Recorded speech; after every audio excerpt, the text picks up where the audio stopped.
Hello everyone, welcome to class find your value. Exercise 3.6 का first question है, solve the following pairs of equations by reducing them to a pair of linear equations. अब तक हमने जितनी भी equations solve की हैं वो जनरल फॉर्म में थी।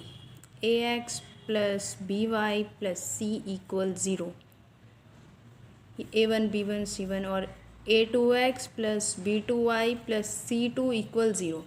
हम इस टाइप की दोनों इक्वेशंस को यानी पेयर ऑफ लीनियर इक्वेशंस को एल्जेब्रिक मेथड से सॉल्व कर रहे थे, एलिमिनेशन, सब्स्टिट्यूशन या क्रॉस मल्टीप्लिकेशन। लेकिन अब हमें कुछ इस टाइप से इक्वेशंस देखने को मिलेगी। ये दो इक्वेशन हैं, इन्हें सॉल्व करना है। तो इन्हें सॉल्व करने के लिए पहले हम इन इक्वेशंस को रिड्यूस करेंगे लीनियर इक्वेशंस की फॉर्म में, ऐसे इन इक्वेशंस की फॉर्म में रिड्यूस करेंगे। तो वो कैसे करना है, आपको जो भी पेयर ऑफ इक्वेशंस गिवन होंगे इसमें कुछ सिमिलैरिटी मिलेगी। जैसे फर्स्ट में ये 1/x लिखा है, सेकंड इक्वेशन में भी 1/x लिखा है, फर्स्ट इक्वेशन में 1/y है, सेकंड में भी 1/y है। यानी फर्स्ट और सेकंड इक्वेशन में जो वेरिएबल्स हैं उनका पैटर्न तुम्हें सेम मिलेगा, वो सेम तरह से लिखे हुए मिलेंगे। आप समझ जाओगे देखते ही कि यहाँ 1/x और यहाँ 1/y, इन दोनों को लेट करेंगे। लेट 1/x, ये जो 1/x है हमें अपॉन में कुछ भी नहीं रखना है, क्योंकि हमें यहाँ वेरिएबल कोफिशिएंट के साथ मिलता है ऊपर, ना कि नीचे। यहाँ डिनोमिनेटर में दिख रहा है ना x और y, डिनोमिनेटर से हटाना है। तो 1/x को हम कुछ भी मान लेंगे, a b c d u v, जो भी मन हो। चलिए 1/x को हमने u माना, और इसी तरह 1/y को मान लेंगे v। 1/x को u माना और 1/y को मान लिया v। तो जैसे ही हम ये लेट करते हैं, फर्स्ट इक्वेशन आ जाएगी, 1/x तो u हो गया, ये आ गया u/2 प्लस ये आ गया v/3 इक्वल 2। अब इसे और सिंप्लीफाई कर लेंगे। कैसे भाई, डिनोमिनेटर में ये जो हमें नंबर्स मिल रहे हैं कांस्टेंट टर्म 2 3, ये ना हो उसके लिए क्या करेंगे, चाहे तो आप एलसीएम ले लें या फिर ऐसे नंबर से मल्टीप्लाई कर दें जो इन दोनों से डिवाइड हो रहे हों। जैसे अगर इस पूरी इक्वेशन में हम 6 से मल्टीप्लाई कर दें तब भी इजीली कन्वर्ट हो जाएगा, या फिर यूनिवर्सल मेथड है एलसीएम लो, फालतू की झंझट ख़त्म, एलसीएम लो बस। 2 और 3 का एलसीएम आएगा 6, 3 की मल्टीप्लाई u से हो जाएगी, 2 की मल्टीप्लाई v से। अब इसमें क्रॉस मल्टीप्लाई कर दो, 6 की मल्टीप्लाई 2 के साथ, ये आ जाएगा 3u प्लस 2v इक्वल 6 2 12। ये हमारी फर्स्ट इक्वेशन हुई, फर्स्ट इक्वेशन हमारी बन गई। इसी तरह सेकंड इक्वेशन भी बना लेंगे।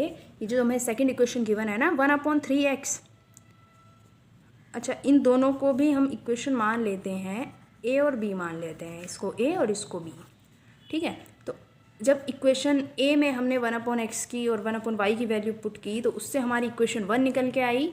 एंड फ्रॉम b, जब हम b में 1/x और 1/y की वैल्यू u और v रख रहे हैं तब क्या आएगा, 1/x की जगह तो u आ जाएगा, ये आया u/3 plus v/2 equal 13/6।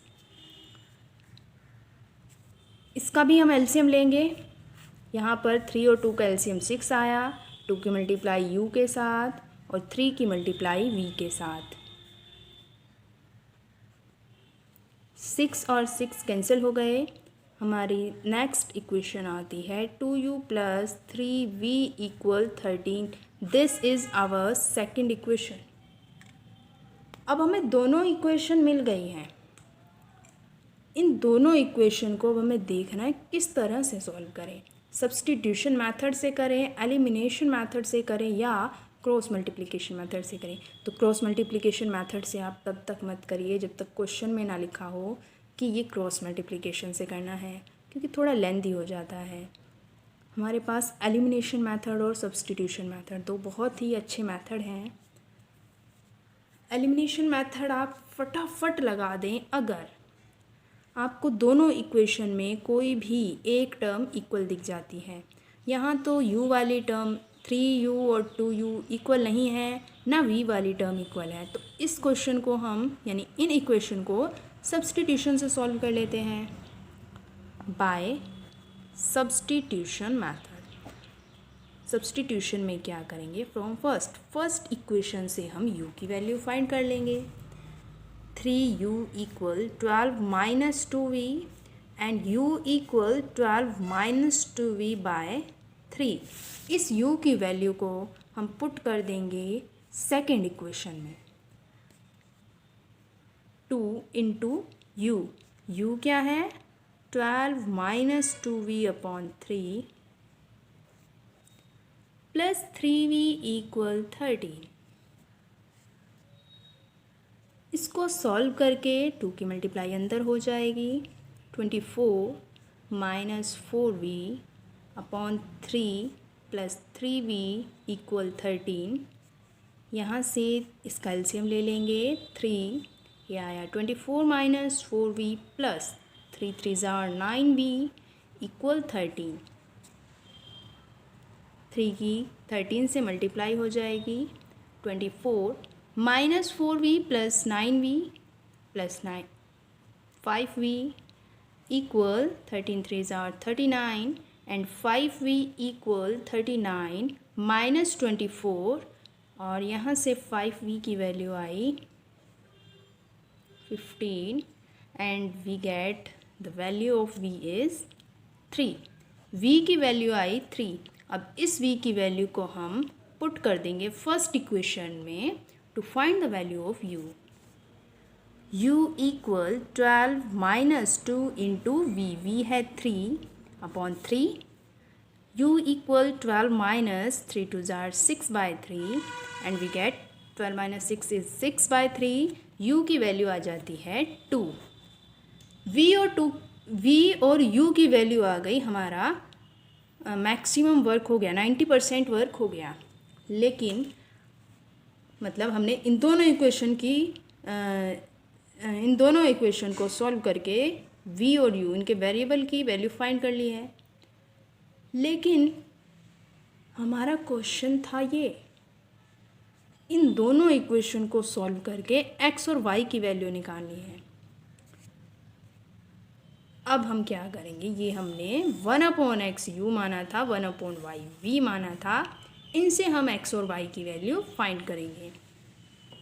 u की वैल्यू 2 आई, 1/x हमने u माना था, u कितना आया 2, यानी 1/x की वैल्यू 2 आई और x कितना आ जाएगा यहाँ से 1/2, x की वैल्यू आई 2।